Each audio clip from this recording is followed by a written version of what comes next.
everyone, thank you so much for coming today to our briefing on parental incarceration's impact on children. I'm not going to say anything substantive. I'm going to leave that to our great panelists. I'm Carrie from Congresswoman Johnson's office. Just a quick note, feel free to reach out to me for any info after this if you want to connect on anything. I can give you my card, or you can find my name and email on the briefing brochure. So without further ado, I'll introduce Nikichi Taifa. She's our moderator today, and she will take it away. Thank you. Thank you so very much, Carrie Palmer. I am really honored to moderate this very important briefing hosted by Congresswoman Eddie Bernice Johnson, prioritizing the needs of the children of incarcerated parents in the United States. And if I may, on behalf of Justice Strategies and the expert panel which has been assembled, we really wish to thank the Congresswoman for being such a consistent and stalwart advocate for children's rights. Hear, hear.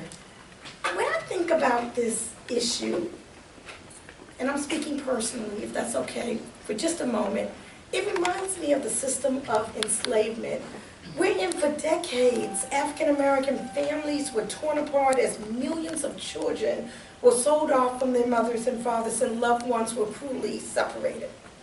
As of 2007, there were more than 1.7 million children in the United States with an incarcerated parent, representing an 80% increase since 1991. Today, 1 in 28, or 2.7 million children, have a parent in prison or in jail. Parallels between separation of offspring from parents during slavery and separation today due to imprisonment are disturbingly striking. And then we have indigenous and Latino children who also experience alarming rates of parental incarceration that far exceeds their white counterparts. Parental incarceration impacts children profoundly throughout childhood all the way into adulthood. Just a few examples include an undermined sense of stability and safety, a compromised sense of connectiveness and worthiness, loss of attachment and ability to trust, no sense of having a place in the world, threats to economic security, and the list goes on and on. Last week, the UN Convention on the Elimination of All Forms of Racial Discrimination expressed concern at the negative impact of parental incarceration on children from racial and ethnic minorities, and stressed the fact that the impact of incarceration on children must be taken into account when sentencing an individual convicted of a nonviolent offense, and that the use of alternatives to incarceration must be promoted.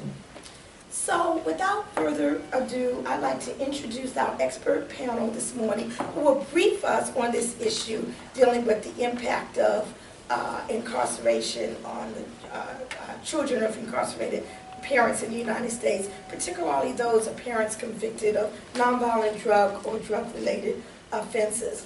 And I'm going to introduce them in the order in which they will come to the podium if they so choose and present. I would first have my dear friend from long, long ago. I remember when you first came here from Canada, but Patricia Allard, and I'm happy to state that she was an Open Society Foundation Soros Justice Advocacy Fellow. She's currently a Senior Policy Analyst and Research Consultant at Justice Strategies. As an OSI Fellow, she developed a Research to Action initiative that resulted in child welfare reform affecting over 1 million children whose parents are incarcerated.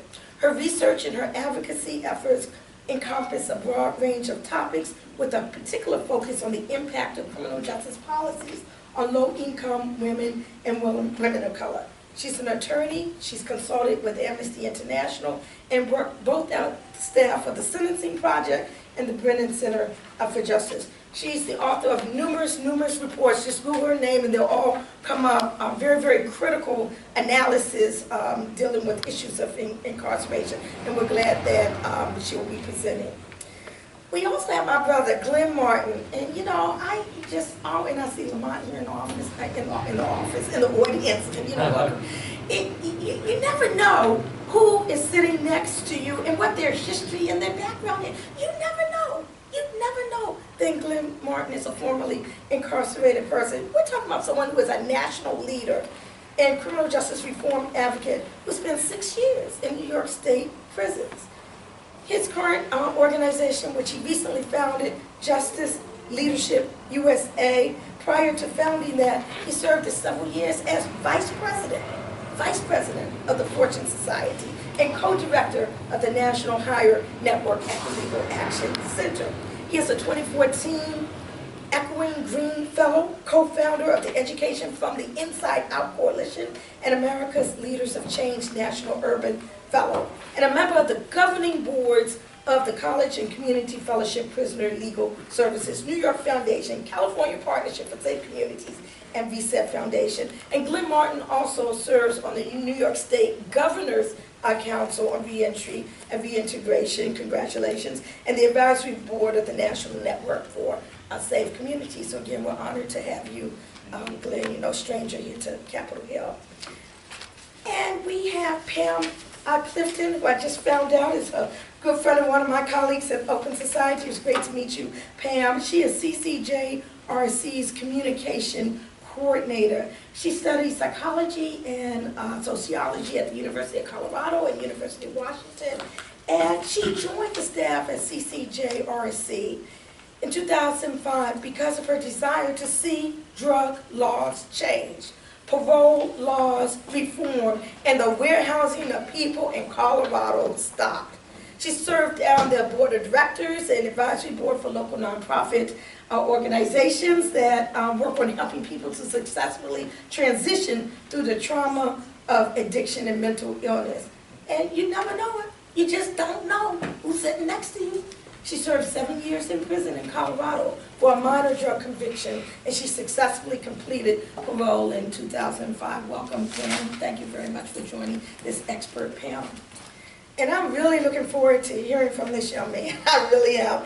Dalton Charles Telshaw, 20 years old, 20-year-old aspiring poet, musician, writer, and a Colorado native. Dalton is finding his way now through family and slam poetry. Okay, sign him up, Lamont. Okay. After he graduated from high school, he reached out to his mother, whom he had been separated from for 14 years, because he doesn't believe that families should have to rely on legislation to be together. So he's going to treat us when his time comes. And you know, we're talking about the expert of all experts now. Hi, Liz. Elizabeth Gaines, Executive Director of the Osborne Association, a multi-service nonprofit that implements and champions solutions that reduce the damage caused by crime and incarceration. I didn't even realize Osborne has been around for 30 years. During his 30-year, am I correct? I've been there for 30 years. Oh, you've been there for 30 years. Okay, so it's been there for... 100. Oh my God, okay. You know, when I think of Osborne, I think of you. I thought that you were the founder, but okay, I hear you. So she's been there for 30 years. During her tenure, Osborne has grown into New York's leading provider of family-focused services to individuals affected by the criminal justice system. Using her own experience raising children whose father was incarcerated for much of their lives, she established Family Works, the first comprehensive parenting program in a men's state prison. In 2004, along with her daughter, Imani Davis, she was the first American nominated for the prestigious World Children's Prize for the Rights of the Child for defending the rights of children with incarcerated parents. And last year, I'm very honored to let those of you know who don't already know, she was among 12 champions of change who were honored by the White House for their years of work on behalf of children of incarcerated parents and their caregivers. And she also served as an advisor to Sesame Street Workshop, which launched their Little Children Big Challenges Incarceration Initiative. And I've seen some of those vignettes. They're absolutely astounding. Thank you so much for your work in helping Sesame Street along with that. So with that, let's give a hand to our illustrious panel.